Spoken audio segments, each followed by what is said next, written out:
Hi, I had some friends ask me if I would make some jam and post it on a video, so that is what I'm going to do right now. So I wanted to go over some basic things that you're going to need for canning. Obviously, you're going to start with your jars to put your stuff in. This is a pint, which holds 2 cups, and they come in 2 different sizes. And basically, it's a wide mouth or a regular mouth. And those are reusable. And you will need lids to go on top of them. So when you go to the store, just make sure that you get the wide mouth lids that fit for the wide mouth or the regular mouth lids. And they're also color coded. I don't know if you can see. This one's in red for those who can't see or read very well, and those ones are in a different color. All right, your lids are like this, okay? And I'm going to show you how to apply them, but basically this is the only thing that is not reusable. After every time when you open it up, you will throw that away. But these are the bands, and you can reuse them. And actually, after you're done canning and your jar has sealed, you can take the band off for storage and it won't rust. I've just discovered that recently.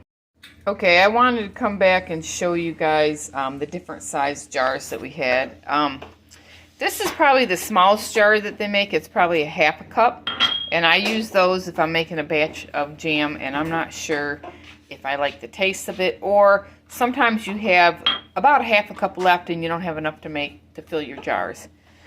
This is a half pint, 1 cup. This is a pint and a half. These are tall jelly jars is what some people call it. And they're kind of nice to give out.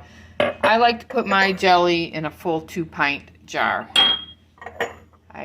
This is a wide mouth, and this one is a regular mouth. And that's the only size tops the jars come in. They're either wide mouth, regular mouth. It doesn't matter what brand you use. I have mainly Ball, but I have had to go out during the lockdown and find me jars from different companies. And then you have quart, which is a full 4 cups. And you can also get gallon, I guess, if you're making, I don't know, gallon-sized jars of pickles, something like that. Some other tools that you're going to need are tongs. This is to pick up the jars from the hot water. A funnel. And usually your funnels will fit both the wide mouth and the regular mouth, and you definitely need a funnel. Otherwise, when you're pouring whatever it is into your jars, you're not going to get it in there. It's just going to get all over.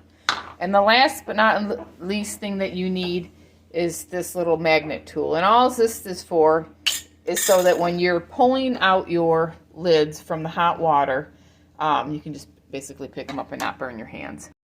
All right, the next thing you're going to need is a large canning pot.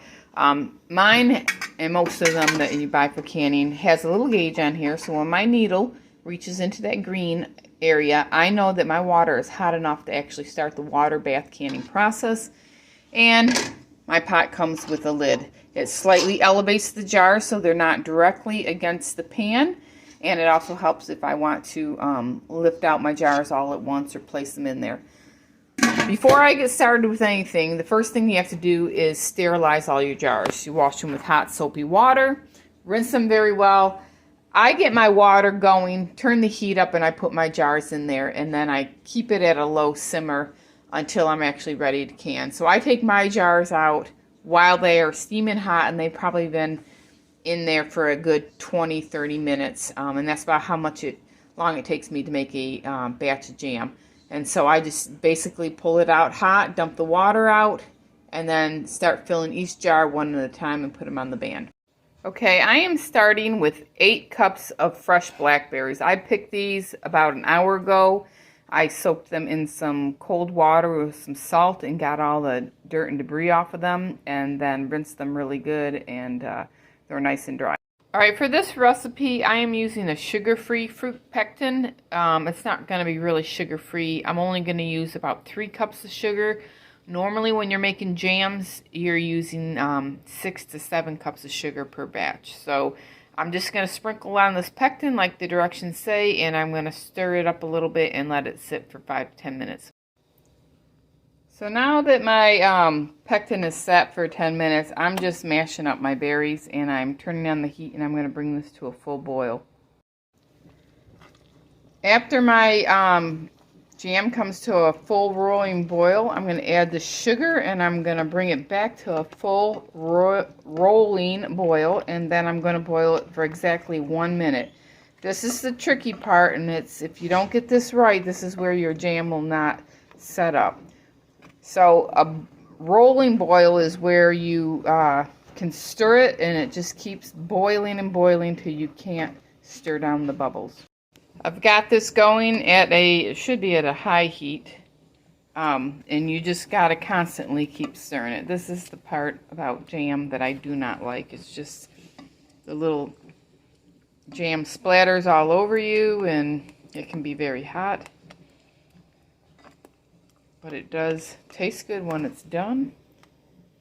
So just keep stirring and stirring and stirring to bring that jam back up to a full rolling boil. Okay, so my jam is done, and I am going to take my jars out of the water bath, and this is kind of how I do it.